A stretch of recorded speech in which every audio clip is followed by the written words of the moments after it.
L'Empire espagnol naquit à la fin du XVe siècle, après l'union des royaumes de Castille et d'Aragon et la chute du dernier bastion musulman à Grenade.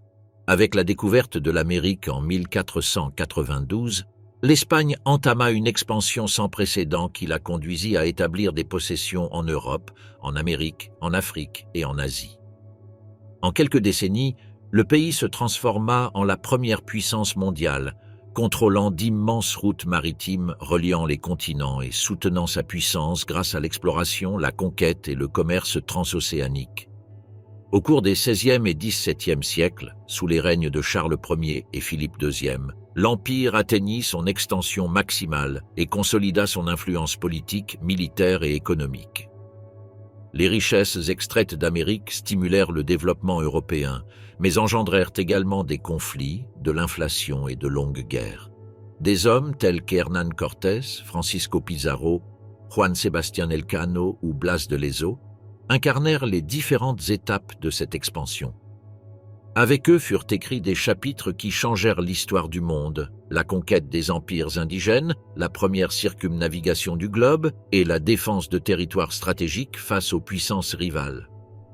Pendant plus de 3 siècles, l'Empire espagnol fut une force centrale dans la politique mondiale et laissa un héritage culturel, linguistique et religieux qui définit encore une grande partie du monde hispanique. La naissance d'une monarchie composite, Isabelle, Ferdinand et le pouvoir partagé. Pendant une grande partie du Moyen Âge, les différents royaumes qui occupaient la péninsule ibérique suivirent des chemins séparés. La Castille et l'Aragon, les plus influents d'entre eux, construisirent des trajectoires politiques et territoriales propres, qui ne répondaient ni à un dessein commun, ni à un intérêt partagé. En Castille, le pouvoir se consolida sous une monarchie exerçant un fort contrôle sur un vaste territoire, tandis qu'en Aragon, doté d'une structure plus complexe, se réunissaient divers domaines aux lois et systèmes différenciés, unis sous une même figure royale. L'évolution parallèle des 2 royaumes maintint pendant des siècles une fragmentation rendant improbable tout processus d'unification durable. Au cours du XVe siècle, la Castille et l'Aragon traversèrent de profondes transformations. La Castille connaissait des affrontements successifs pour le trône, marqués par les divisions entre les grands lignages nobiliaires, tandis que l'Aragon, malgré son expansion méditerranéenne, ne parvint pas à une cohésion interne, ses cortes conservant une forte autonomie. Dans ce contexte de fragmentation politique, une alliance clé se concrétisa. Le mariage entre Isabelle de Castille et Ferdinand d'Aragon, célébré en 1469. Tous deux cherchaient à renforcer leur position interne et à projeter leur autorité commune. Loin d'être un geste romantique, ce fut une stratégie calculée dans l'échiquier politique péninsulaire. Cependant, la formule du mariage n'impliqua pas l'unification des territoires sous une structure étatique unique. Isabelle conserva le contrôle exclusif des affaires de Castille, tandis que Ferdinand continua à gérer les domaines aragonais en toute indépendance. Chaque royaume conserva son système juridique, sa monnaie, ses institutions administratives et ses organes législatifs. La dualité s'étendait même aux décisions militaires et à l'organisation du trésor. Les rois catholiques agissaient de manière coordonnée mais sans fusionner leur gouvernement. La monarchie hispanique naquit ainsi comme une alliance de couronnes respectant leur autonomie mutuelle. Dans le domaine religieux, l'alliance dynastique avait également des implications stratégiques. Les 2 monarques partageaient une vision de l'unité catholique comme base du renforcement de l'autorité royale. En Castille, le contrôle de l'Église offrait un instrument de centralisation, tandis qu'en Aragon, on cherchait à maintenir un équilibre entre le clergé local et les exigences de l'autorité pontificale. Les rois catholiques obtinrent du pape le droit de nommer les évêques, ce qui renforçait leur influence sur les structures ecclésiastiques et facilitait un plus grand contrôle idéologique sur leurs sujets. La religion fonctionnait ainsi comme l'un des axes de cohésion entre des royaumes qui demeuraient juridiquement distincts. Au fur et à mesure que progressait la décennie 1470, Isabelle parvint à s'imposer comme reine de Castille après avoir vaincu les partisans de Jeanne la Beltraneja dans la guerre de succession. Ferdinand, pendant ce temps, assumait des tâches de gouvernement en Castille lorsque cela était nécessaire, bien que son autorité ne fût pas automatiquement reconnue. Le couple royal travailla de concert, mais chacun agissait sur la base de ses propres droits. Cette formule hybride, sans précédent équivalent en Europe occidentale, consolida un modèle politique dans lequel la collaboration n'éliminait pas la diversité interne. La construction d'une nouvelle monarchie exigea également un effort pour contrôler la noblesse castillane qui, pendant des années, avait agi de manière autonome et accumulé du pouvoir dans ses territoires. Isabelle impulsa une politique de restauration de l'autorité royale qui incluait la récupération des terres cédées à l'aristocratie et la restructuration des organes de gouvernement. La création du Conseil royal comme instrument d'administration centrale, ainsi que la réorganisation de la justice et de la collecte fiscale, permirent à la couronne de récupérer une partie du pouvoir qu'elle avait cédé. En Aragon, les mécanismes étaient différents, mais l'objectif de renforcer la position du roi apparaissait également clairement. La figure des corrégidors, instaurée comme représentant direct du pouvoir royal dans les villes castillanes, constitua une étape clé dans l'articulation d'un appareil administratif fonctionnel. Ces délégués contrôlaient les décisions des conseils urbains et limitaient l'influence des oligarchies locales. À travers eux, la monarchie étendait son influence dans des zones autrefois dominées par des intérêts seigneuriaux ou corporatifs. L'Église, pour sa part, collaborait à cette tâche tant par la prédication que par l'éducation. L'union personnelle entre Isabelle et Ferdinand offrait ainsi une formule flexible pour coordonner des royaumes qui ne fusionnaient pas légalement, mais partageaient une direction commune en matière d'affaires étrangères, de défense et de politique religieuse. À partir de 1479, lorsque Ferdinand fut officiellement reconnu comme roi d'Aragon après la mort de son père, le couple devint un symbole de pouvoir conjoint. Sur leur monnaie, documents et armoiries, on faisait allusion à la double couronne.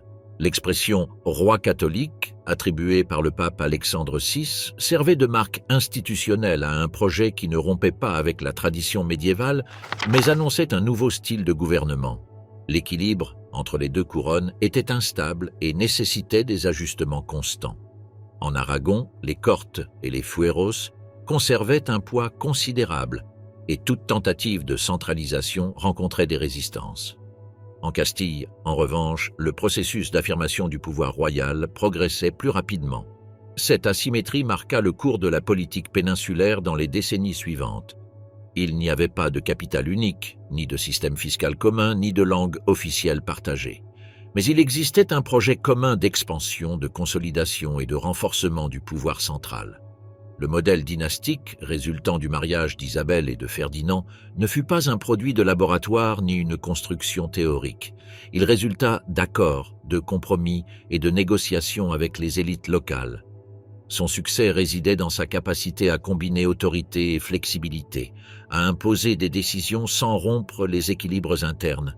À partir de cette base, les monarques entreprirent des campagnes militaires, des réformes internes, et des politiques d'alliance extérieure qui marquèrent l'histoire de l'Europe et de l'Amérique dans les siècles à venir.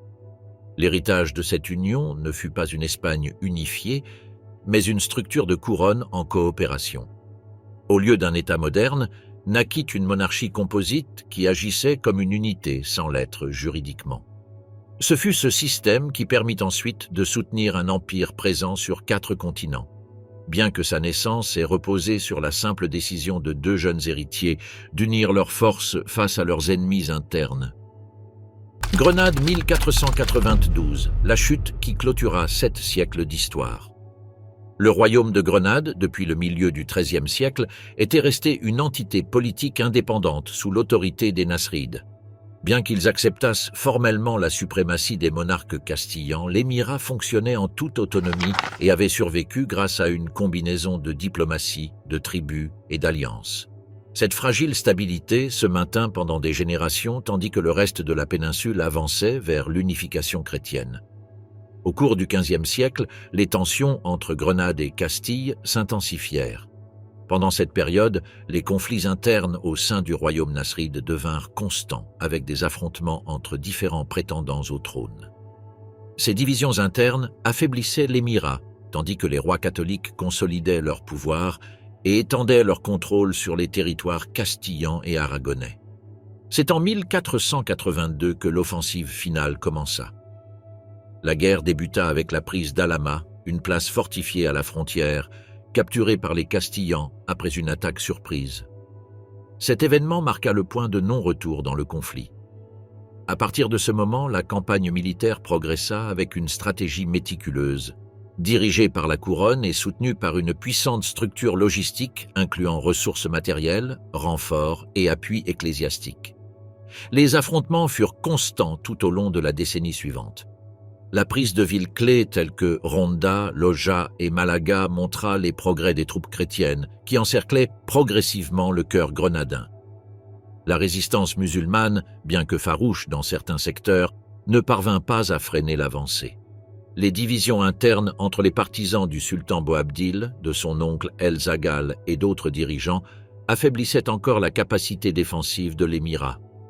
La ville de Malaga, avec son port stratégique, tomba en 1487 après un siège impliquant un déploiement massif de ressources et de troupes.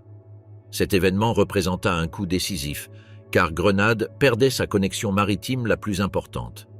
Par la suite, Baza et Guadix, villes clés pour la défense de l'intérieur, se rendirent. La pression devint insoutenable pour les Nasrides, qui virent leur territoire se réduire rapidement. Durant les derniers mois de 1491, les forces castillanes établirent un siège complet autour de Grenade. Les négociations entre Boabdil et les représentants des rois catholiques s'intensifièrent car le dirigeant musulman savait qu'il ne pourrait pas résister indéfiniment. En décembre de cette année, les capitulations réglant les termes de la reddition furent signées. Parmi leurs conditions figuraient des garanties religieuses et de propriété pour les habitants musulmans. Le 2 janvier 1492, la ville fut officiellement livrée. Boabdil sortit de l'Alcazar et remit les clés de Grenade aux envoyés des rois. Les étendards chrétiens furent tissés au sommet de l'Alhambra, marquant ainsi la fin de la domination islamique dans la péninsule ibérique. La scène, observée par les cours royales et leurs armées, symbolisait non seulement une victoire militaire, mais aussi l'aboutissement de siècles de conflits. Avec la chute de Grenade, un processus commencé plus de 7 siècles auparavant s'achevait. La reconquête du territoire par les royaumes chrétiens se clôturait par un acte chargé de signification politique et religieuse. La péninsule passait entièrement sous le contrôle des monarchies chrétiennes et l'islam était exclu de la carte politique. L'accord signé entre les rois catholiques et Boabdil incluait des clauses garantissant le respect de la religion, des propriétés et des coutumes des musulmans décidant de rester. Cependant, au fil des années, ces promesses s'affaiblirent.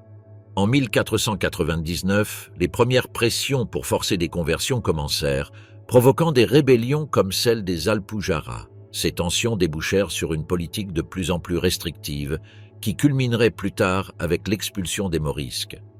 La campagne de Grenade, contrairement à d'autres guerres antérieures, a été dirigée directement par les monarques. Isabelle et Ferdinand ont participé activement à la planification et à l'exécution des opérations. Ils se sont déplacés sur le front, ont supervisé l'avancée des armées et se sont impliqués dans les décisions logistiques. Cette implication directe a renforcé l'image d'une monarchie centralisée et déterminée, capable de mobiliser des ressources et de contrôler le territoire. Le conflit a également servi de cadre pour expérimenter de nouvelles formes d'organisation militaire. L'utilisation systématique de l'artillerie, les fortifications mobiles et la coordination entre troupes de différentes régions ont marqué une évolution par rapport aux guerres précédentes.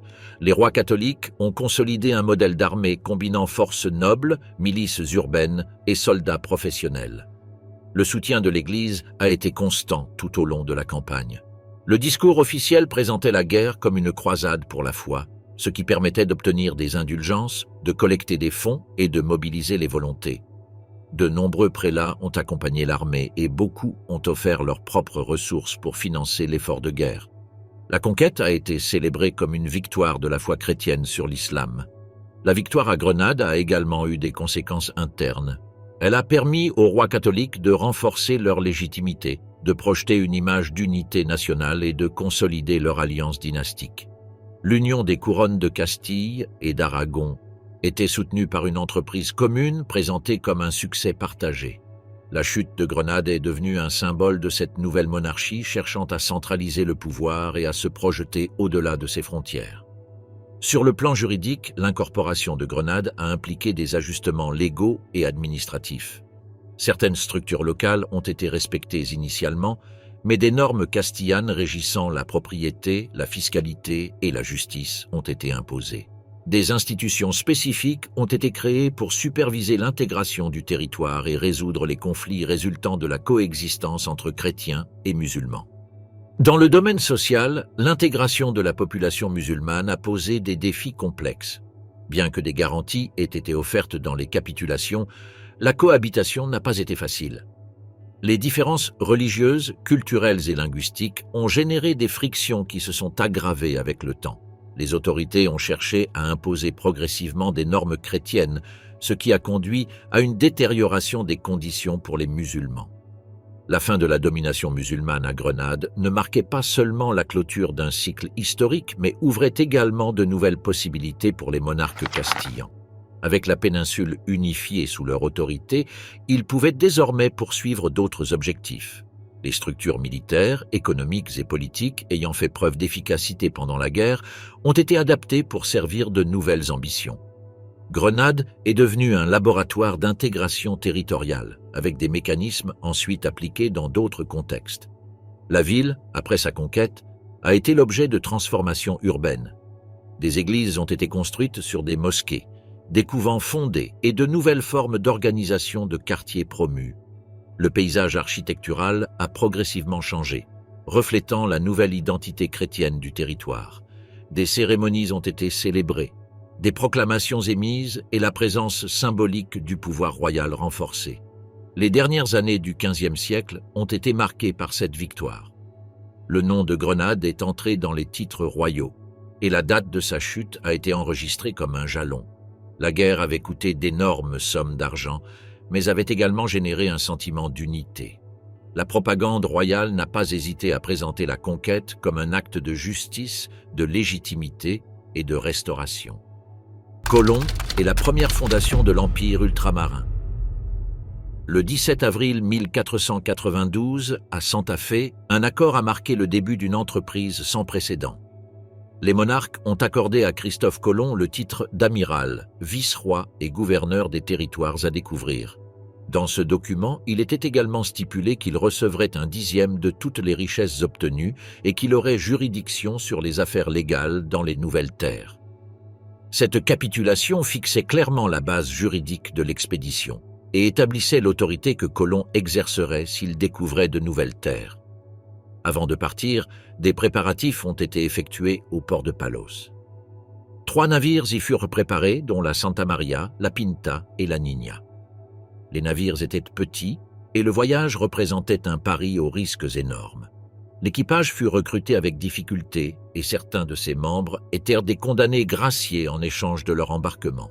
L'ensemble ne garantissait pas le succès, mais les rois catholiques soutenaient l'entreprise car ils souhaitaient trouver une route alternative vers l'Asie, différente de celle que dominaient les Portugais par l'Afrique. Le 3 août, ils partirent vers l'ouest. La première étape fut les îles Canaries, où Colomb corrigea la route et approvisionna les navires. De là, le 6 septembre, la traversée de l'Atlantique commença. Pendant le trajet, le moral des marins baissa faute de voir la terre ferme. Malgré la tension croissante, l'amiral maintint le cap avec détermination, confiant d'atteindre son objectif. Les calculs qu'il faisait sur la distance entre l'Europe et l'Asie étaient erronés, mais correspondaient aux estimations connues de ses sponsors. À l'aube du 12 octobre, un marin aperçut une bande de côtes. L'endroit, que Colomb nomma San Salvador, était habité par des peuples qui ne connaissaient ni l'écriture ni l'usage du fer. Ces hommes nus, pacifiques et hospitaliers furent les premiers à accueillir les Européens. L'amiral interpréta qu'il était arrivé sur une île de l'environnement asiatique, possiblement proche de Cipango ou du continent du Grand Khan, selon les descriptions de Marco Polo. Cependant, la géographie était différente de ce qui était attendu.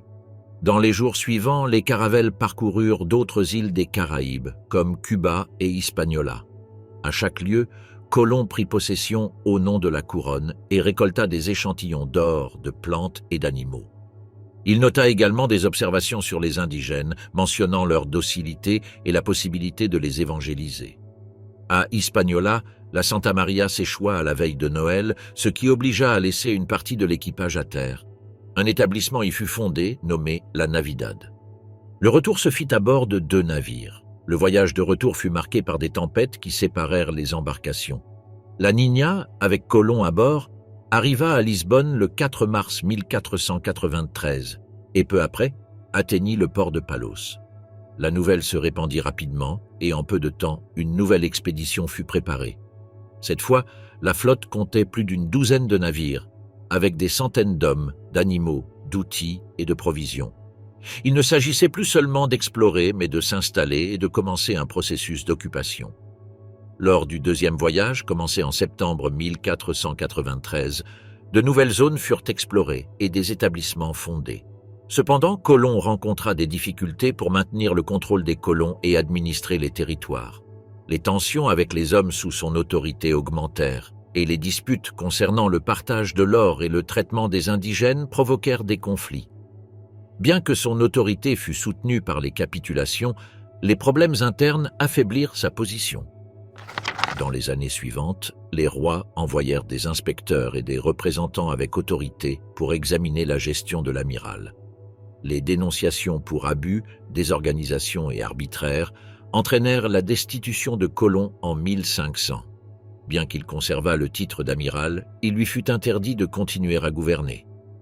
Le contrôle effectif passa entre les mains de fonctionnaires envoyés depuis Castille, ce qui permit une administration coloniale plus stable. Entre-temps, d'autres navigateurs commencèrent à parcourir les côtes nouvellement découvertes. Certains d'entre eux, comme Amerigo Vespucci, rédigèrent des descriptions détaillées qui permirent de comprendre que ces terres ne faisaient pas partie de l'Asie, mais appartenaient à un continent inconnu. Cette erreur initiale, soutenue pendant des années par Colomb lui-même, se dissipa avec les nouvelles données recueillies lors des voyages ultérieurs. Les cartes géographiques furent corrigées et la notion d'un nouveau monde commença à s'imposer. L'impulsion qui permit ces expéditions s'était générée dans un contexte spécifique. L'unité territoriale obtenue par les rois catholiques et l'expérience préalable de conflits avec des peuples non chrétiens offraient une base idéologique et militaire facilitant la projection vers l'extérieur. L'appareil administratif et le modèle de conquête utilisés sur la péninsule furent adaptés aux nouvelles circonstances. Ainsi, l'expansion outre-mer ne surgit pas de manière isolée, mais comme partie d'une évolution préalable. À partir de 1493, le Vatican intervint pour servir de médiateur entre Castille et Portugal. Par la bulle Inter Caetera et le traité de Tordesillas, des limites furent établies entre les zones attribuées à chaque puissance. Bien que ces accords résultassent de négociations entre les deux couronnes, ils bénéficièrent de l'approbation papale. Cette délimitation eut des conséquences durables, car elle définissait les espaces d'influence en Amérique et dans d'autres territoires à découvrir. Les premières structures coloniales apparurent rapidement. Les îles des Antilles servaient de base d'opérations et de tests pour les futures campagnes sur le continent. Depuis ces îles, des expéditions étaient organisées, des gouvernements locaux installés et la distribution des terres et des indigènes initiés. La mise en place du système des encomiendas, où les colons recevaient des groupes de natifs en échange de leur protection et de leur évangélisation, devint un élément clé du modèle colonial précoce. Bien que Colomb effectuât 2 voyages supplémentaires, son influence diminua. Lors du 3e, il fit face à des rébellions internes, et lors du 4e, déjà sans autorité politique, il ne lui fut permis que d'explorer. Il mourut en 1506 sans savoir qu'il était arrivé sur un nouveau continent. Cependant, son entreprise fut le point de départ d'une transformation globale qui modifia l'équilibre entre continents, cultures et économies. Ce qui avait commencé comme une recherche de routes commerciales devint un réseau de domination qui se prolongerait pendant des siècles. Au début du XVIe siècle, la couronne consolida sa présence dans les Caraïbes et commença à planifier l'expansion continentale. Les nouvelles concernant les richesses de l'intérieur, combinées aux disputes entre conquérants, stimulèrent la progression vers de nouveaux territoires. D'un point de vue politique, économique et religieux, les royaumes ibériques étaient déjà déterminés à se projeter au-delà de l'océan, avec un modèle combinant conquête, colonisation et évangélisation sous la protection de la monarchie. La figure de Colomb fut interprétée de manière ambiguë. Pour certains, il fut un visionnaire qui ouvrit de nouvelles routes. Pour d'autres, sa gestion chaotique et ses décisions arbitraires causèrent de nombreux problèmes. Ce qui est certain, c'est que son premier voyage, commencé en 1492, fut l'acte inaugural d'une époque où l'Europe eut une présence active sur presque tous les continents. L'entreprise, commencée dans l'incertitude, se transforma en noyau d'un processus d'expansion sans précédent. Empires effondrés, l'avancée de Cortés et Pizarro. Les navires arrivèrent sur la côte, tandis que les habitants observaient sans savoir ce qui allait se passer. Bien qu'ils aient déjà vu des navires étrangers, ceux-ci apportaient des chevaux, des armes, des chiens entraînés et des hommes déterminés à avancer. Cortés débarqua à Veracruz et chercha le soutien des ennemis des Mexicas. À Tlaxcala, il rencontra des combats, mais parvint à un pacte qui lui permit de continuer vers l'altiplano. À Tenochtitlan, Moctezuma recevait des avertissements et des offrandes. On parlait de signes dans le ciel, de temples qui brûlèrent sans raison et de tonnerres sans pluie. Les prêtres ne pouvaient rien expliquer. La population était partagée entre la guerre et la prudence. À Cholula, les Espagnols accusèrent les nobles de trahison et lancèrent une attaque. Maisons et temples furent rasés, la peur se propagea et le chemin fut dégagé. À leur arrivée dans la capitale, ils furent reçus avec honneur. Moctezuma les logea dans le palais d'Axayacatl sous stricte surveillance. Bientôt, la tension augmenta. Cortés ordonna de capturer l'empereur qui continua à agir comme gouvernant, bien que sans liberté. Depuis le palais, les Espagnols exigèrent de l'or, des statuettes et des objets qu'ils fondaient et envoyaient. Pendant ce temps, Alvarado, en charge, attaqua pendant une cérémonie au Templo Mayor. Les danseurs furent tués et le peuple répondit avec violence. À son retour, Cortés trouva la ville assiégée.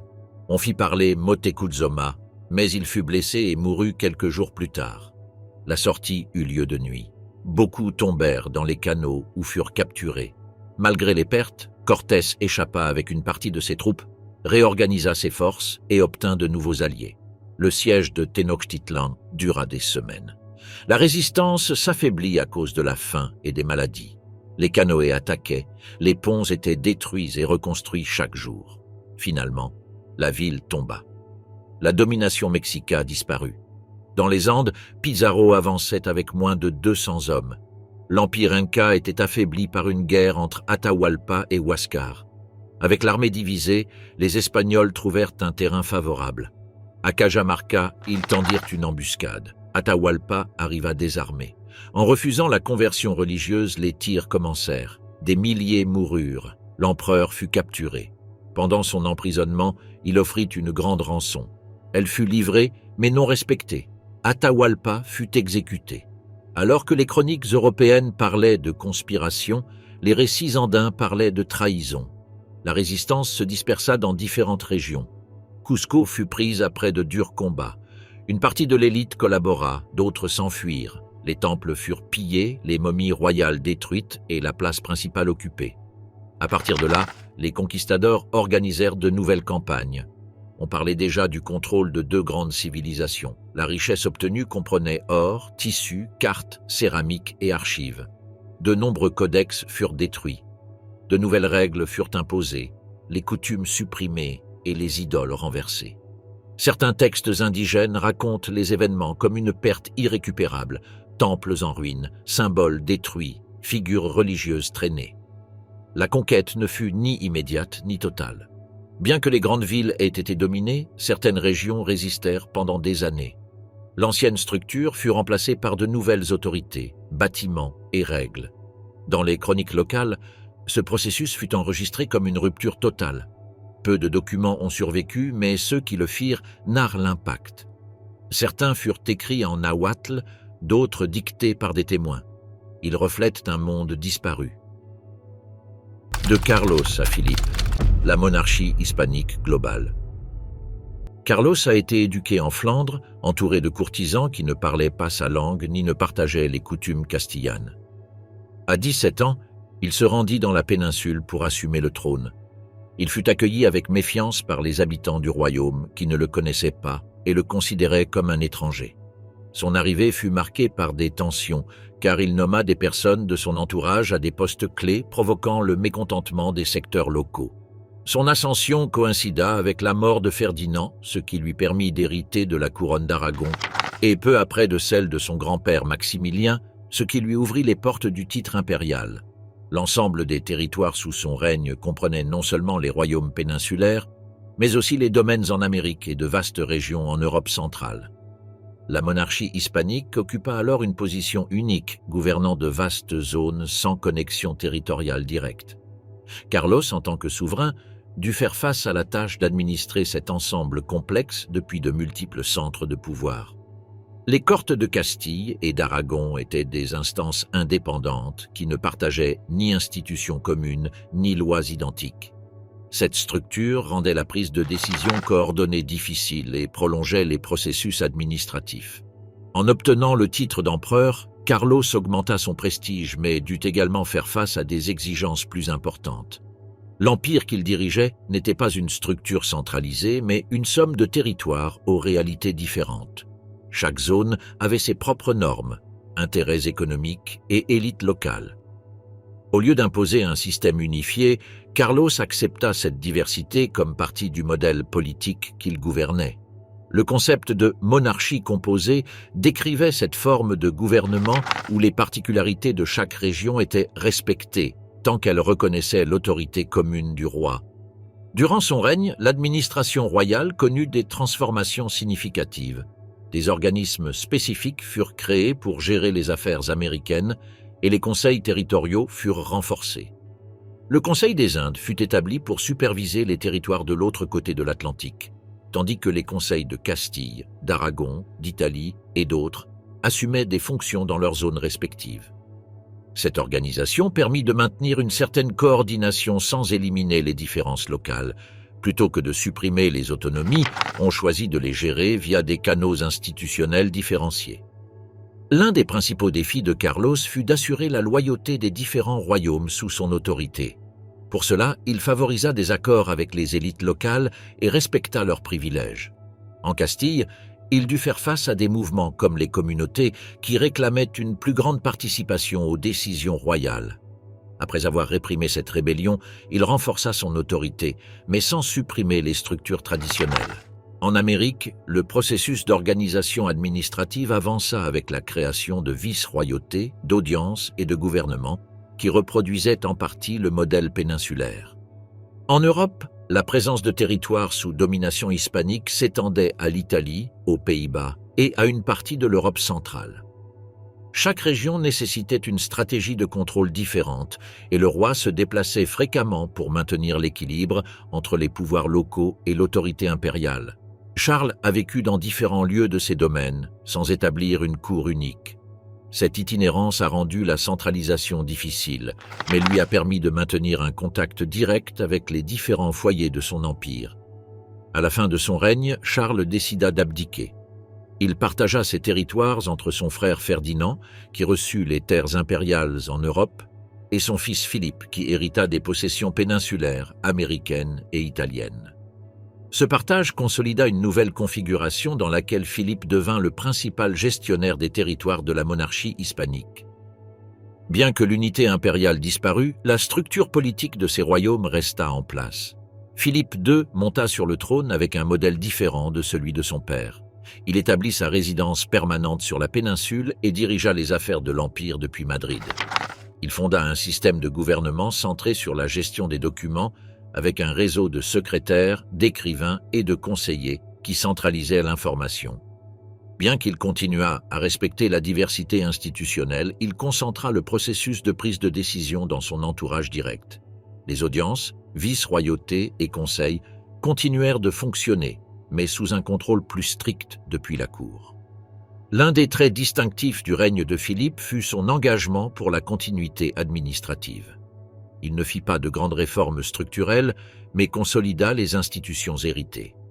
Il maintint le système des conseils, renforça la figure des vice-rois et perfectionna la correspondance comme moyen de gouvernement. Chaque jour, il examinait personnellement les rapports provenant de tous les territoires, notait des observations en marge et prenait des décisions détaillées. Ce contrôle rigoureux permit de maintenir le gouvernement de régions éloignées pendant de longues périodes sans déplacement constant. L'expansion territoriale a continué pendant son règne. Aux territoires hérités se sont ajoutées les Philippines et de nouvelles zones en Afrique et en Asie. L'incorporation de ces espaces a augmenté la complexité de l'Empire. Au lieu de tenter d'uniformiser ces régions, le modèle d'adaptation institutionnelle a été maintenu. Les nouvelles possessions n'ont pas été intégrées à un corps légal commun, mais ont été administrées avec leur propre système normatif et structure de pouvoir local. La monarchie agissait comme un cadre général permettant à chaque territoire de maintenir ses pratiques tout en reconnaissant l'autorité du roi. En Amérique, le processus d'institutionnalisation a progressé avec la consolidation des vice-royautés et le renforcement des audiencias. De nouvelles gouvernances ont été établies et des visiteurs ont été envoyés pour examiner la gestion locale. L'information circulait vers la péninsule par un réseau de messagers, rapports et livres de comptes. La supervision était continue, bien que toujours limitée par la distance. Philippe comptait sur le rôle des fonctionnaires loyaux et sur l'existence de mécanismes de révision permettant de détecter les abus sans altérer l'autonomie opérationnelle de chaque zone. En Europe, le gouvernement s'appuyait sur des alliances avec la noblesse locale et sur une présence militaire stable. Les places italiennes disposaient de garnisons permanentes et les Pays-Bas avaient une structure administrative complexe avec gouverneurs, conseils et tribunaux. Bien que des tensions soient apparues à certains moments, le modèle de respect des particularités est resté la base du pouvoir royal. Au lieu d'imposer une vision unique, une politique de négociation avec les élites a été promue pour maintenir la cohésion générale du système. L'Empire sous Philippe a atteint son extension géographique maximale, des colonies américaines aux îles d'Asie du Sud-Est, en passant par des enclaves africaines et des régions européennes. La monarchie hispanique est devenue un réseau mondial de territoires divers. Chacun conservait sa langue, ses institutions et ses coutumes, mais tous reconnaissaient la souveraineté d'un même monarque. Cette configuration inédite ne répondait pas à un plan unifié, mais à l'accumulation d'héritages, de conquêtes et d'accords qui avaient façonné une structure flexible et durable. L'administration de cet ensemble reposait sur le principe de fidélité au roi et le respect des lois propres à chaque lieu. Philippe a évité les réformes brutales et opté pour la continuité. La cour est devenue le centre à partir duquel les relations entre les différentes parties étaient régulées. Grâce à un réseau de scribes, comptables et chroniqueurs, le flux des décisions restait constant. Chaque ordre devait être révisé, enregistré et archivé. Ce système minutieux garantissait le contrôle sans éliminer les particularités de chaque région. Le modèle politique de l'Empire global était le résultat de décisions pratiques. Une structure rigide n'a pas été imposée, mais un réseau de loyauté, privilèges et accords a été construit. Le roi ne gouvernait pas directement toutes les zones, mais déléguait des fonctions à des représentants locaux qui lui répondaient. L'autorité se transmettait par des documents et le pouvoir s'exerçait à travers des mécanismes institutionnels qui évitaient la fragmentation sans éliminer la diversité. À la fin du siècle, la monarchie hispanique était devenue une organisation territoriale sans précédent. La variété de ses domaines, la permanence de ses institutions et la capacité d'adaptation ont permis son fonctionnement pendant des générations. Ni Charles ni Philippe n'ont conçu un système théorique, mais leurs décisions pratiques ont configuré une structure capable de soutenir un pouvoir couvrant plusieurs continents sans perdre la cohésion interne. Potosí et Zacatecas, le moteur économique de l'Empire espagnol. Au milieu du XVIe siècle, un système de production basé sur l'extraction intensive de minéraux dans des zones spécifiques du continent américain a commencé à se consolider. Parmi les sites les plus remarquables se trouvaient les hautes régions de Charcas et de Nouvelle-Galice, où se sont développés deux centres miniers d'une envergure sans précédent, Potosí et Zacatecas. Dans les deux lieux, les conditions géographiques présentaient d'importants obstacles techniques, tels que l'altitude et le manque de sources d'eau immédiates, mais cela n'a pas empêché le développement d'un modèle de production soutenu par le travail forcé, des techniques adaptées et une administration hiérarchisée. L'exploitation de Potosí s'est rapidement organisée après sa découverte en 1545. En quelques années, elle est devenue le centre d'activité minière le plus important du vice-royaume du Pérou. La veine principale, située dans le Cerro Rico, avait une structure d'argent combinée à d'autres minéraux, ce qui nécessitait un traitement technique plus complexe. Pour relever ce défi, le système de patio a été mis en place, permettant d'extraire les métaux à l'aide de mercure et de sel par un processus lent mais efficace. Le système de travail reposait sur la mita, un régime de recrutement obligatoire qui affectait des milliers d'Indiens répartis en rotation. Les archives officielles montrent que chaque année, entre 8 et 10 000 travailleurs étaient mobilisés, avec de forts impacts démographiques sur leur communauté d'origine. Beaucoup mouraient à cause de l'effort physique, de l'altitude, du froid ou des conditions insalubres. Les mines n'avaient pas de ventilation adéquate ni de pause structurée. À Zacatecas, la logique de production était différente. Bien que l'argent y fût également exploité en grande quantité, une mita officielle n'a pas été appliquée comme dans l'altiplano andin. À la place, l'embauche était mixte. On utilisait à la fois des ouvriers libres et des travailleurs captifs, y compris des Africains réduits en esclavage. Les mines de Zacatecas étaient dispersées et le transport du minerai se faisait à dos de mule et en chariot vers le nord du Mexique, d'où partaient des caravanes vers Veracruz ou Acapulco selon les destinations. Les chiffres de production permettent de mesurer le volume atteint. À Potosí, durant la seconde moitié du XVIe siècle, la quantité d'argent extraite dépassait 150 tonnes par an. Les statistiques du vice-roi confirment qu'entre 1570 et 1600, les envois vers le port de Séville ont été multipliés par 5. Zacatecas a également connu une croissance soutenue, bien que marquée par des oscillations liées à l'épuisement partiel des veines superficielles. Le système fiscal était conçu pour capter une part considérable du métal. La quinta real, l'impôt de 20% sur toute production enregistrée, permettait à la couronne de percevoir une portion significative avant que le minerai n'entre dans le circuit commercial. De plus, dans des lieux comme Potosí, des taxes supplémentaires étaient prélevées pour la fusion, le transit et les licences.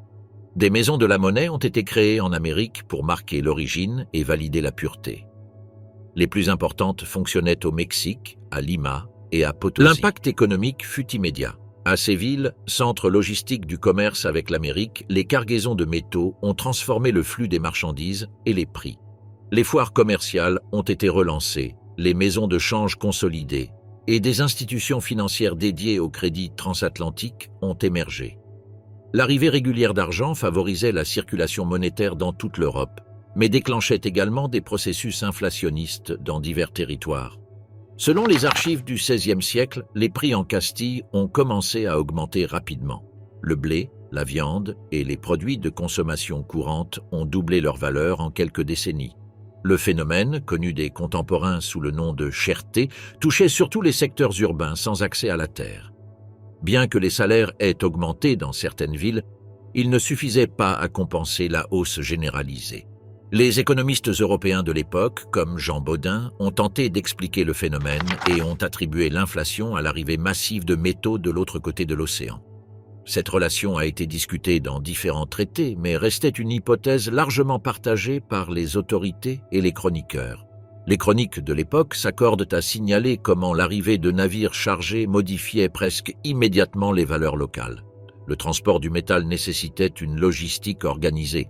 Depuis les centres miniers, l'argent était transporté sous forme de barres ou de lingots jusqu'aux points d'embarquement tels que Portobello ou Veracruz.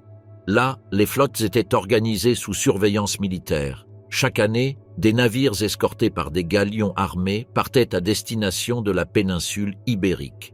Les archives navales conservent les détails de la cargaison, des escales et des destinations de chaque convoi. Les registres officiels du Conseil des Indes documentent comment, entre 1560 et 1640, au moins 180 flottes sont arrivées avec d'importantes cargaisons. Tout le métal n'appartenait pas à la couronne. Des marchands privés, des prêteurs et des autorités coloniales envoyaient également de l'argent. Dans de nombreux cas, des quantités étaient dissimulées pour éviter les impôts. Les inspections ont découvert de la contrebande dans des coffres, des falsifications de sceaux et des réseaux d'évasion fiscale impliquant les fonctionnaires eux-mêmes. L'expansion de l'économie monétaire s'est reflétée dans toute l'Europe. Des pays comme la France, l'Italie et les Pays-Bas ont commencé à recevoir indirectement des métaux via le commerce avec la Castille. On importait des produits textiles, des armes, du papier, de l'huile et d'autres biens, payés avec de l'argent américain. Ainsi, le flux de richesses s'étendait au-delà du contrôle direct de la couronne. En Amérique, les conséquences ont été multiples. Les villes proches des gisements, comme Sucre ou Guanajuato, se sont renforcées. La croissance urbaine répondait à la demande de matières premières, de services et d'administration.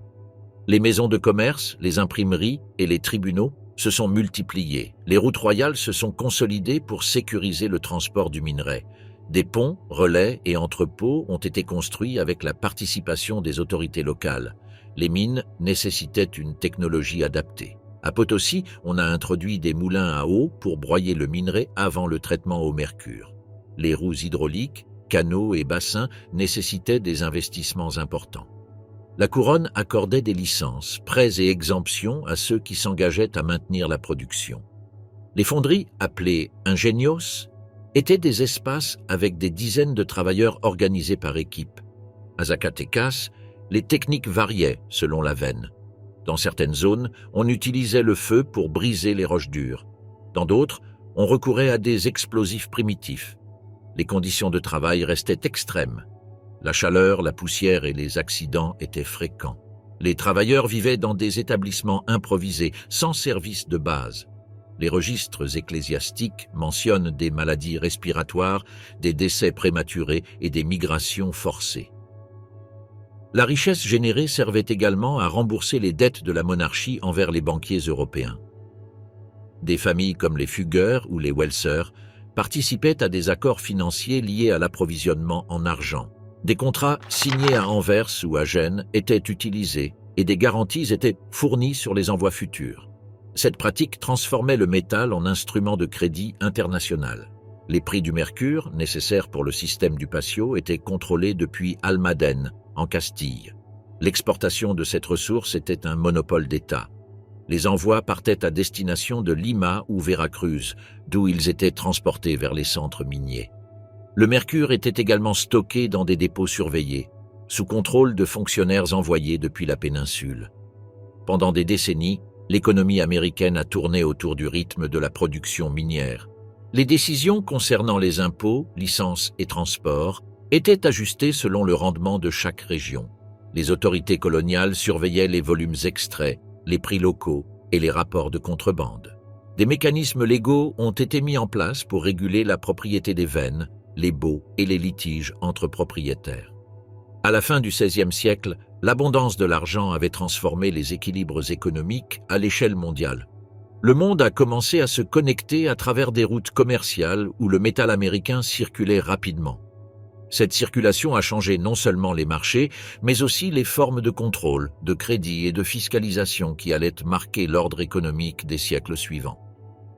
Croix et culture, évangélisation, métissage et le siècle d'or.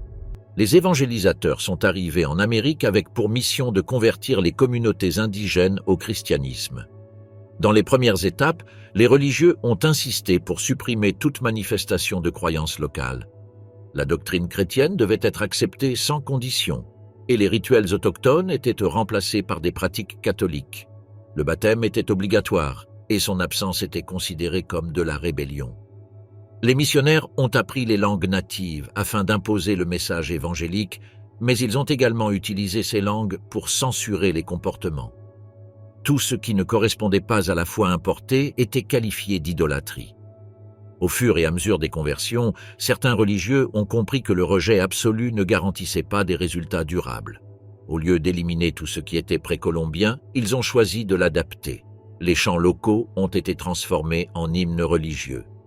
Certaines fêtes ont été transformées en célébrations chrétiennes.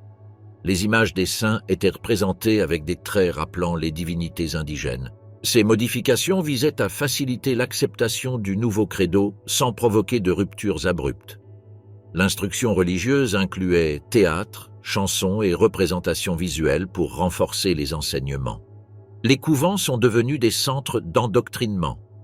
Les confessions publiques étaient utilisées pour exposer publiquement ceux qui ne suivaient pas la doctrine.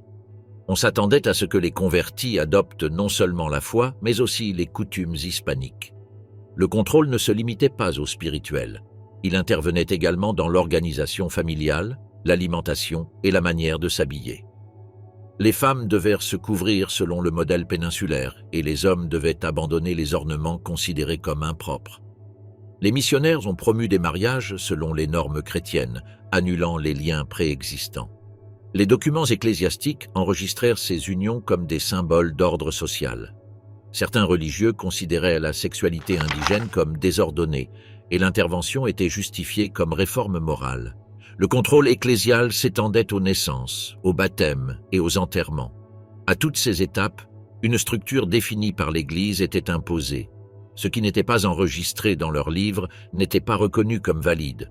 L'instruction religieuse commençait dès l'enfance et était obligatoire. Les enfants fréquentaient des écoles où l'on enseignait prière, catéchisme et commandements, qu'ils devaient mémoriser systématiquement. Les images étaient utilisées comme outil pédagogique pour illustrer des concepts bibliques et les représentations de l'enfer étaient montrées crûment dans le but d'inspirer la peur et de renforcer l'obéissance. L'apprentissage reposait sur la répétition constante des prières et les punitions étaient acceptées comme méthode valide de correction. L'objectif final était de former des individus soumis à l'autorité chrétienne, complètement intégrés dans l'ordre moral imposé par l'Église. La population locale n'était pas seulement convertie, elle était aussi classée. L'administration coloniale et l'Église ont élaboré des systèmes pour identifier les degrés de métissage. On enregistrait les combinaisons d'origine et chaque catégorie avait des implications sociales. La couleur de la peau, l'ascendance et la langue influençaient les opportunités. Les termes comme mestizo, mulatto, castizo ou zambo définissaient des hiérarchies au sein de l'ordre colonial. Les classifications changeaient avec le temps, mais elles servaient toutes à organiser le contrôle. Les enfants nés d'unions mixtes faisaient l'objet d'une surveillance particulière. Certains recevaient une instruction religieuse plus intense. On considérait qu'ils pouvaient osciller entre deux cultures. C'est pourquoi l'Église insistait pour garantir leur formation chrétienne dès le plus jeune âge. Dans certains cas, on leur interdisait d'assumer des fonctions religieuses. Dans d'autres, ils étaient utilisés comme modèles d'intégration. Les décisions variaient selon le contexte, mais l'objectif était le même, éliminer toute trace de pratique non chrétienne. Pendant que cette pression spirituelle se développait, le monde artistique péninsulaire connaissait sa propre expansion. Au XVIe et XVIIe siècle se consolidait une période qui serait plus tard appelée le siècle d'or. Les lettres et les arts visuels reflétaient le pouvoir impérial. Les écrivains produisaient des œuvres qui circulaient dans plusieurs territoires. Le théâtre atteignait des publics divers et les livres étaient exportés sur des bateaux avec des marchandises. La culture était aussi un instrument de présence politique. Cervantes publiait des œuvres où les idéaux d'honneur et de courage étaient centraux. Son protagoniste, bien que vaincu, représentait des aspirations communes dans une société hiérarchisée. Lope de Vega produisait des textes qui se connectaient au goût populaire et aussi aux valeurs officielles. Le Gréco peignait des corps stylisés répondant à une spiritualité particulière. Velázquez portraitait des courtisans avec un regard combinant détail et symbolisme. Tous partageaient un environnement où l'art servait à légitimer le pouvoir. La monarchie promouvait activement la création d'institutions culturelles, plaçant la cour comme principal noyau artistique de l'Empire. Les palais ne remplissaient pas seulement des fonctions résidentielles, mais servaient aussi de lieux d'exposition, où les artistes faisaient partie de l'environnement politique et symbolique du pouvoir. Les chroniqueurs enregistraient en détail les événements pertinents, dont les chroniques entraient dans les archives impériales comme témoignage de l'ordre établi. Les fêtes publiques combinaient théâtre, processions et spectacles visuels, organisés afin de renforcer l'autorité royale auprès de la population. Beaucoup de ces expressions ont été reproduites dans les colonies, adaptées au contexte local mais conservant leur charge politique et cérémonielle. Le système de mécénat, soutenu par la noblesse, garantissait une production artistique constante. En échange de leur parrainage, les artistes créaient des œuvres reflétant les valeurs officielles et renforçant le discours idéologique du pouvoir. Les manifestations religieuses occupaient une place importante. Les images étaient utilisées dans les processions, les autels et les écoles. La peinture, au-delà de sa valeur esthétique, avait une fonction pédagogique. Et les sculptures, avec des scènes bibliques, servaient d'outils pour l'enseignement doctrinal. Dans ce contexte, l'art sacré ne pouvait être séparé de son objectif éducatif et évangélisateur. La culture du siècle d'or s'est également exprimée dans les habitudes quotidiennes. L'écriture privée a grandi parallèlement à l'écriture officielle. Les lettres, les journaux et les manuscrits circulaient entre divers groupes. Les couvents étaient des centres de lecture et de copie. Les femmes religieuses copiaient des textes et produisaient des vers. Certaines lettres arrivaient d'Amérique et d'autres partaient de la péninsule vers les vice-royautés. La correspondance permettait de suivre la trace des idées, des normes et des préoccupations. Les échanges culturels se manifestaient aussi dans les objets quotidiens. Dans les foyers, les pièces locales coexistaient avec des produits européens. Les images religieuses partageaient l'espace avec des ustensiles fabriqués par des artisans indigènes, et certains styles décoratifs s'adaptaient aux matériaux autochtones. Dans les ateliers, des représentations chrétiennes étaient produites en utilisant des techniques locales, fruits d'accords entre ordres religieux, communautés locales et les artisans eux-mêmes. Ces adaptations n'étaient pas spontanées, mais le résultat de négociations complexes, et chaque pièce révélait une couche du métissage culturel qui n'était souvent pas consignée dans les textes écrits. Au milieu de ce processus, des tensions apparaissaient entre le officiel et le populaire. Les normes dictées depuis les centres de pouvoir n'étaient pas toujours suivies à la lettre, et certaines communautés réinterprétaient les symboles imposés. Des figures de saints étaient associées à d'anciens pouvoirs. Les rituels conservaient des gestes pré-chrétiens même lorsqu'ils se déroulaient dans les églises, et les chants religieux incorporaient des mélodies traditionnelles. Même les danses approuvées par l'Église se mêlaient à des mouvements hérités d'autres pratiques. Le siècle d'or n'a pas été seulement une période d'épanouissement artistique, mais aussi de censure systématique. Les livres passaient par des filtres préalables avant de circuler et les auteurs devaient éviter les thèmes considérés comme inappropriés. De nombreuses œuvres étaient corrigées selon les normes imposées par les autorités. Parfois, même après publication, elles étaient interdites ou modifiées. Cette surveillance ne se limitait pas à la littérature. Elle concernait aussi le théâtre, la peinture et les célébrations publiques, régulant chaque manifestation culturelle selon son degré d'alignement avec l'idéologie impériale. L'évangélisation et l'art circulaient ensemble pendant plus d'un siècle. Les deux faisaient partie du même programme de contrôle. L'imposition de la croix n'était pas séparée de la diffusion d'images, de paroles et de sons, qui structuraient un nouvel ordre symbolique. Les paroles du catéchisme et les scènes théâtrales se renforçaient mutuellement. Les images faisaient partie du message autant que les sermons. Le résultat fut un vaste réseau qui organisa la vie quotidienne au nom de la foi et de l'Empire. Guerres et défaites, le prix de l'hégémonie. Pendant une grande partie du XVIe siècle, la domination espagnole sur de vastes régions du continent européen était soutenue par un appareil militaire qui non seulement conquérissait, mais essayait également de maintenir le contrôle sur des territoires dispersés. L'Espagne, sous les Habsbourg, assumait la charge de maintenir sa suprématie en Flandre, dans le nord de l'Italie et au Portugal. Cet effort se traduisait par des campagnes constantes, des déplacements de troupes, des sièges et une pression fiscale de plus en plus profonde sur les territoires de la couronne. Le contexte en Flandre exigeait une présence constante. Le conflit avec les rebelles flamands se prolongeait depuis des décennies. La monarchie espagnole envoyait des soldats, mais aussi de l'argent et des navires, dans une guerre qui épuisait les ressources sans obtenir de victoire définitive. Les places fortes étaient prises et perdues. Les villes étaient assiégées, pillées, puis récupérées ou rendues selon le cours des combats. Maintenir cette structure militaire nécessitait un réseau logistique transnational, impliquant des ports italiens, des banquiers génois et des contingents allemands ou napolitains. L'unité politique qui soutenait cet effort militaire était fragile, et ses coûts devenaient de plus en plus évidents. Parallèlement, le contrôle sur l'Italie était maintenu, bien que non sans friction. La présence militaire à Milan, Naples et en Sicile était solide, mais reposait sur des alliances locales, des accords forcés et une diplomatie permanente pour éviter les soulèvements. Dans le cas du Portugal, l'annexion après la mort du roi Sébastien et le court règne d'Henri permit à Philippe II d'incorporer la couronne lusitanienne en 1580. Cela étendit l'hégémonie espagnole à l'Atlantique et au commerce mondial, mais augmenta également les tensions. Le Portugal avait ses propres structures, son propre réseau colonial et ses ennemis. Intégrer cet ensemble dans l'appareil hispanique nécessitait un effort financier et politique énorme qui n'était pas toujours accepté sans résistance. Ce contexte de guerres étendues sur plusieurs fronts atteignit un point critique lorsque l'Espagne décida d'affronter directement l'Angleterre. Philippe II, convaincu que le soutien anglais aux rebelles flamands devait cesser, conçut un plan d'invasion qui unirait une force navale provenant de Lisbonne avec des troupes des Flandres.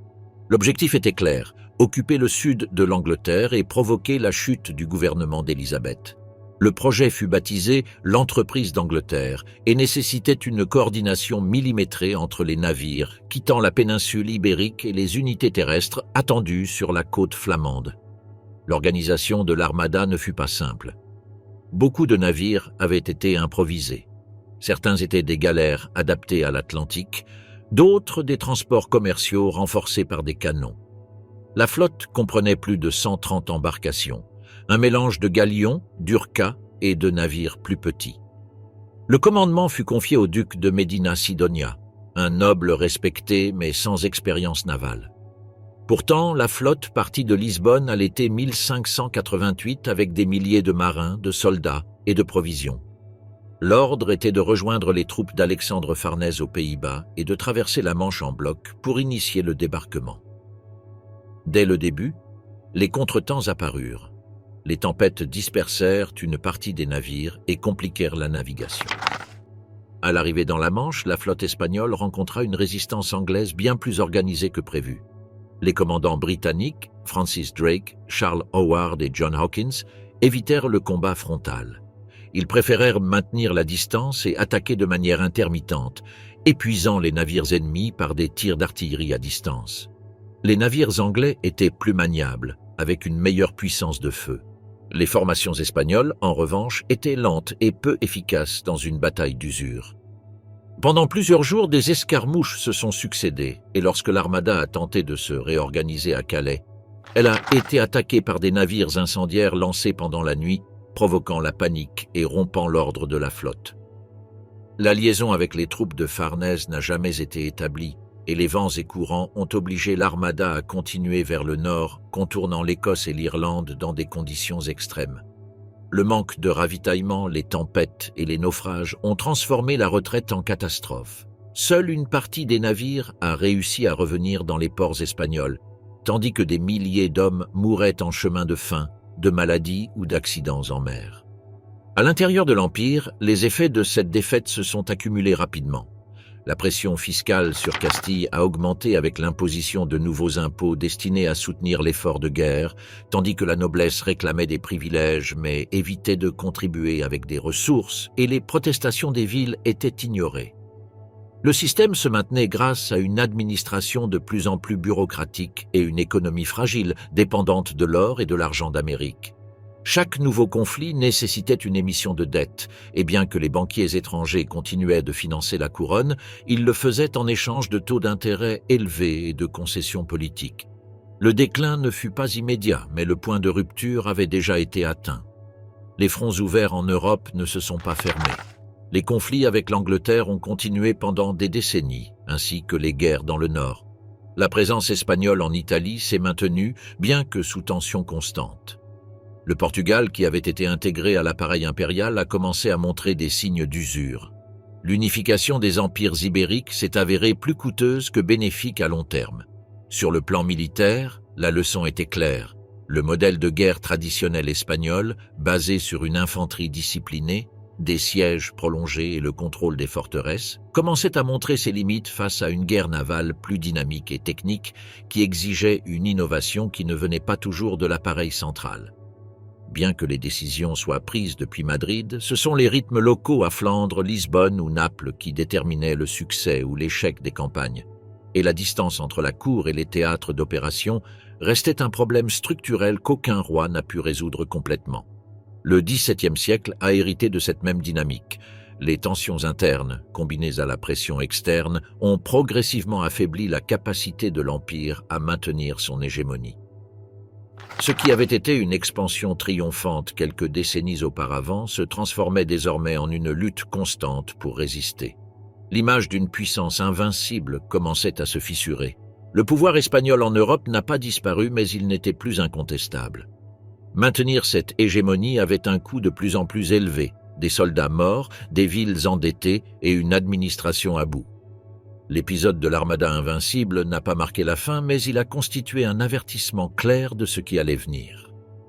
Décadence. entre rois inutiles et réformes tardives. Lorsque Philippe II mourut, l'empire hispanique semblait encore intact, mais en réalité il montrait déjà des signes d'épuisement. Sous ses successeurs, la monarchie des Habsbourg commença à perdre le contrôle effectif sur les territoires. Philippe III resta éloigné du gouvernement direct et délégua des fonctions essentielles à ses favoris, initiant un système d'administration qui se maintenait par inertie et avec peu d'intervention royale. Le duc de Lerma accumula le pouvoir à travers des réseaux de faveurs et de charges, ce qui détériora l'efficacité de l'appareil politique. Les ressources obtenues d'Amérique étaient détournées sans contrôle clair, tandis que les dettes de la couronne augmentaient. Philippe IV poursuivit ce modèle. La cour devint encore plus dépendante de ses ministres, en particulier du comte-duc d'Olivares, qui impulsa des réformes centralisatrices qui heurtèrent les structures traditionnelles. La tentative d'imposer une charge fiscale plus lourde à tous les royaumes déclencha des résistances, comme la rébellion catalane et la sécession du Portugal. Ces crises internes coïncidèrent avec une longue série de conflits armés en Europe qui surchargèrent les finances de la monarchie. Le poids de ces guerres se répercuta sur les territoires américains, obligés de soutenir une partie de l'effort militaire. À l'époque de Charles II, les problèmes s'aggravèrent. La noblesse conservait des privilèges sans assumer de fonctions réelles dans la gestion de l'État. La couronne dépendait de revenus qui ne croissaient plus au rythme nécessaire. Les villes étaient soumises à une pression fiscale constante. La bureaucratie avait grandi, mais sans efficacité. Malgré quelques tentatives pour reprendre le contrôle des dépenses, la structure était alourdie par des engagements hérités, du clientélisme et de la corruption.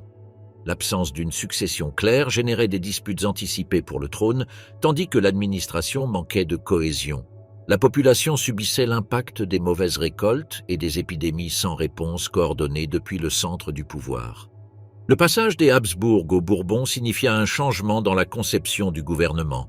Philippe V introduisit de nouvelles formes d'organisation suivant le modèle français. L'autorité royale se concentra autour du monarque et de ses ministres, déplaçant d'anciens conseils et réorganisant les compétences. L'un des premiers changements fut la suppression des fueros dans plusieurs royaumes péninsulaires après la guerre de succession, ce qui permit d'avancer vers une structure administrative plus uniforme. À partir de là, des secrétariats de bureau furent introduits pour gérer des domaines spécifiques du gouvernement, facilitant un meilleur contrôle sur les décisions et les ressources. Pendant son règne, de nouvelles institutions furent créées pour superviser le fonctionnement de l'État. Les intendances apparurent comme des organes chargés de coordonner justice, finances et défense dans leurs territoires respectifs. Cette figure, adoptée du modèle français, permettait au gouvernement central de superviser directement les régions, réduisant le pouvoir des autorités locales traditionnelles. Les intendants étaient subordonnés à la couronne, ce qui évitait la formation de réseaux clientélistes propres. Leur présence s'étendit avec le temps aux territoires américains, où ils assumèrent des fonctions similaires. Avec Charles III, les réformes s'intensifièrent. La structure fiscale fut réorganisée pour améliorer la collecte. De nouvelles ordonnances furent appliquées pour professionnaliser l'armée. La marine reçut des investissements pour renouveler sa flotte. Le commerce intérieur fut favorisé par la suppression des obstacles douaniers entre provinces. La monarchie impulsa une politique économique orientée vers la croissance agricole et manufacturière. De nouvelles routes de communication furent créées et la création de compagnies commerciales fut soutenue. Parallèlement, le réseau des intendances en Amérique se consolida, renforçant la présence directe du pouvoir central. Les réformes bourboniennes se sont également étendues au domaine éducatif et scientifique. Des institutions ont été créées pour former des techniciens et des fonctionnaires. La couronne a soutenu des expéditions scientifiques, des cadastres et des recensements pour mieux connaître le territoire. Ces mesures répondaient à la nécessité de renforcer la capacité de l'État à un moment de concurrence avec d'autres puissances européennes. Des missions ont été envoyées pour étudier les ressources naturelles, élaborer des cartes et organiser les populations. L'appareil étatique acquérait ainsi une dimension plus moderne, bien qu'il continuât à faire face à des résistances et à des limitations structurelles. L'Église, bien qu'elle conservât son influence, fit l'objet d'un contrôle plus rigoureux. Les privilèges ecclésiastiques furent réduits dans certains domaines et l'intervention du clergé dans les affaires civiles fut réglementée.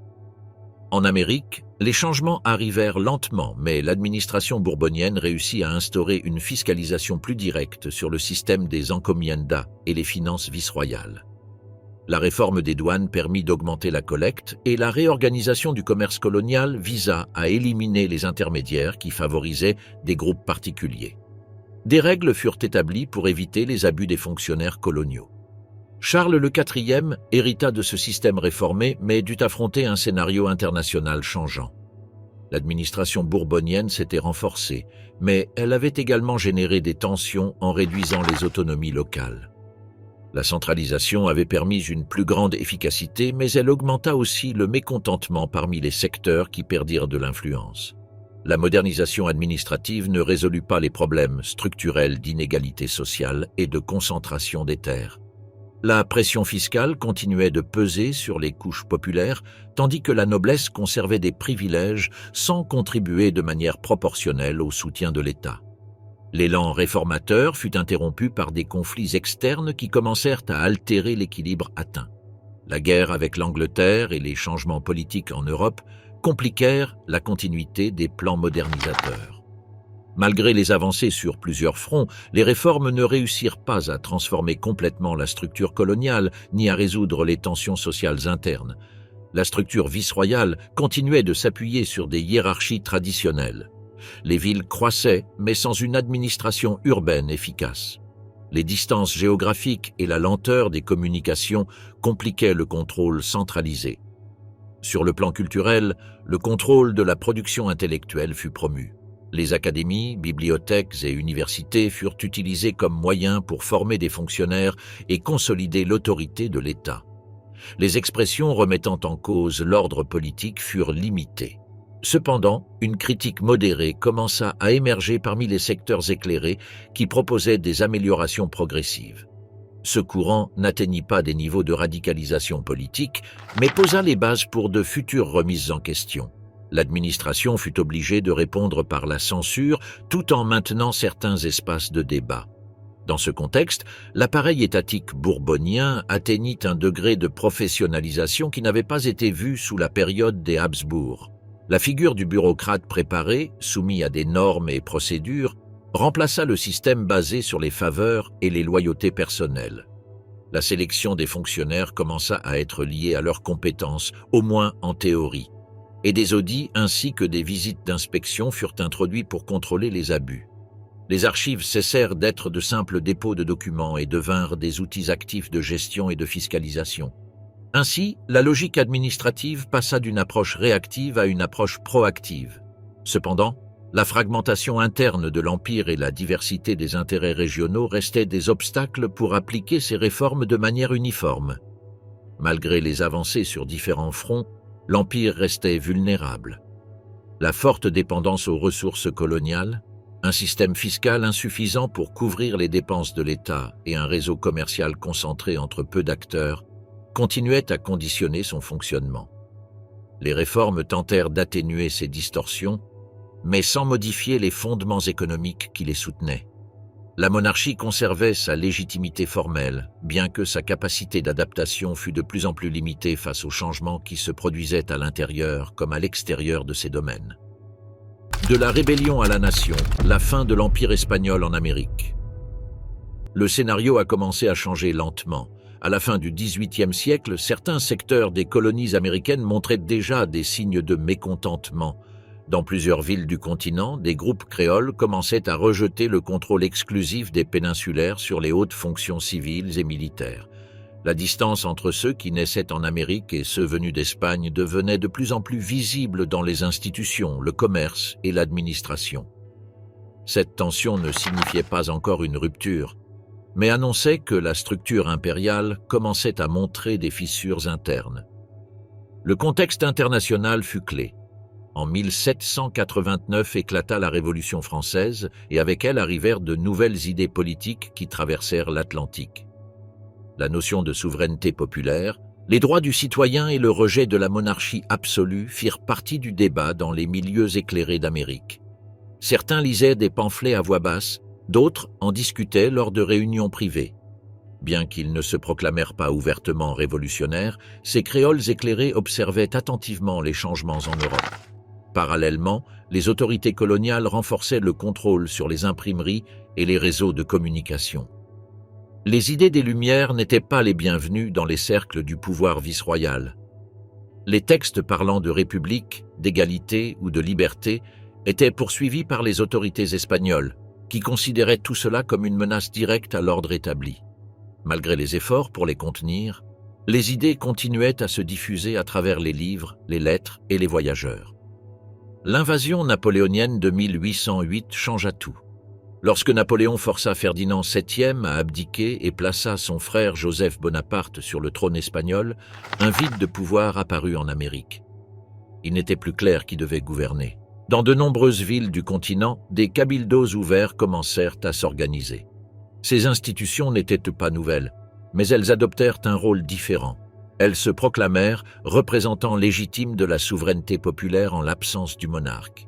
Dans des villes comme Caracas, Bogota, Buenos Aires et Santiago du Chili, les juntas locales se formèrent en alléguant leur fidélité au roi captif, bien qu'en pratique elles initiaient un processus d'autonomie.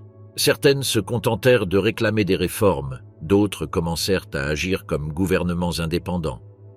Tous les territoires ne réagirent pas en même temps ni de la même manière, mais le schéma se répétait, le pouvoir passait entre les mains des créoles tandis que les autorités royales perdaient leur légitimité. Les projets politiques étaient également différents. Certains proposaient des monarchies constitutionnelles, d'autres défendaient des modèles républicains.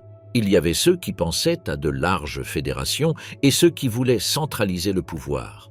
Ces différences ont non seulement opposé les indépendantistes aux royalistes, mais aussi des groupes patriotes entre eux. Les disputes internes ont affaibli les fronts révolutionnaires et facilité la contre-offensive royaliste à plusieurs reprises. Dans le cas mexicain, le processus avait ses propres caractéristiques. En 1810, le prêtre Miguel Hidalgo lança un appel populaire depuis Dolores, invitant à se soulever contre les autorités virrénales. Son mouvement initial rassembla des paysans, des indigènes et des secteurs ruraux, mais fut rapidement réprimé. Ensuite, José María Morelos tenta d'organiser un gouvernement avec sa propre structure et convoqua un congrès en 1813. Bien qu'il ait également été vaincu, les idées d'indépendance continuèrent de se répandre. Pendant ce temps, en Europe, la chute de Napoléon en 1814 permit à Ferdinand VII de revenir sur le trône. Son retour signifia le rétablissement de l'absolutisme et l'annulation des réformes libérales qui avaient été tentées pendant son absence. Cette décision approfondit le rejet en Amérique. Il ne s'agissait plus seulement d'une crise d'autorité. Il y avait désormais une opposition directe au modèle politique que l'on voulait rétablir. L'offensive royaliste reprit de plus belle. Des troupes envoyées depuis la péninsule, avec des milices loyales, réussirent à reprendre le contrôle de certaines régions.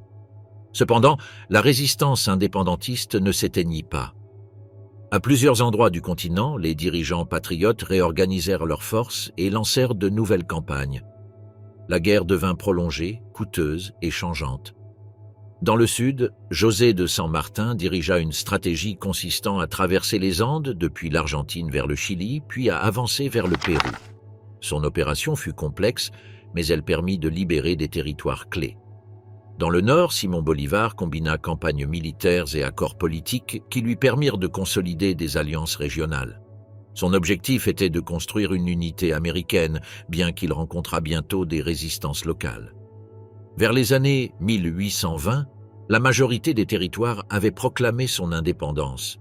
Cependant, la reconnaissance internationale ne fut pas immédiate. Certaines puissances européennes doutaient encore de la légitimité des nouveaux gouvernements. De plus, le processus laissa derrière lui une profonde instabilité. Les guerres avaient détruit une grande partie de l'infrastructure coloniale, généré des tensions sociales et provoqué des affrontements entre anciens alliés. Dans de nombreux cas, les nouveaux États surgirent sans structure gouvernementale claire. Les constitutions étaient rédigées et réformées fréquemment. Les chefs militaires acquièrent du pouvoir dans des contextes de vide institutionnel. Certains tentèrent d'imposer le centralisme, d'autres défendirent l'autonomie régionale. Les conflits ne s'arrêtèrent pas après la rupture avec l'Espagne, mais se déplacèrent à l'intérieur des pays nouvellement formés. L'héritage du processus d'indépendance fut complexe. D'une part, il signifia la disparition de la domination impériale espagnole en Amérique continentale. D'autre part, il laissa des sociétés divisées, des économies affaiblies et des structures politiques instables. L'aspiration initiale à l'unité s'évanouit face à la force des intérêts locaux et des leaderships fragmentés. Certains territoires restèrent liés à des dynamiques extérieures. La nécessité de reconnaissance diplomatique conduisit à rechercher des alliances avec de nouvelles puissances. Les relations commerciales furent réorientées vers d'autres marchés. En quelques années, le lien avec la métropole fut remplacé par de nouvelles dépendances économiques et géopolitiques. L'indépendance n'a pas été le produit d'un seul moment ni d'une volonté unique. Elle a été le résultat de multiples facteurs accumulés au fil du temps. Une administration centrale distante, des réformes imposées de l'extérieur, une structure sociale inégale et une série de guerres qui ont fini par rompre les liens coloniaux. Pour l'Espagne, le XIXe siècle a commencé par la perte progressive de ses possessions américaines. En moins de 3 décennies, le noyau impérial qui avait défini son pouvoir pendant des siècles a disparu. Bien qu'elle ait tenté de maintenir le contrôle dans certaines régions, les processus d'émancipation étaient irréversibles. En Amérique latine, la création de nouveaux États a marqué le début d'une étape différente. Les idéaux de liberté et de souveraineté ont coexisté avec les difficultés pour consolider des systèmes stables. La fin de la domination espagnole n'a pas immédiatement apporté prospérité ni ordre, mais elle a ouvert la voie à une histoire propre, marquée par des tensions internes, des recherches d'identité et des transformations politiques qui ont continué tout au long du XIXe siècle.